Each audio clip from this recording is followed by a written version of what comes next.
देवी सर्वभूतेषु विष्णुमायेति शब्दिता नमस्तस्यै नमस्तस्यै नमस्तस्यै नमो नमः।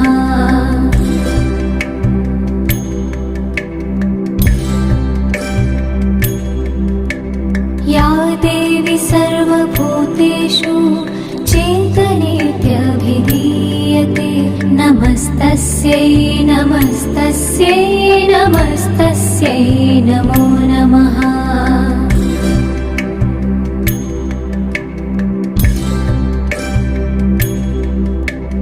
या देवी सर्वभूतेषु बुद्धिरूपेण संस्थिता नमस्तस्यै नमस्तस्यै नमस्तस्यै नमो नमः।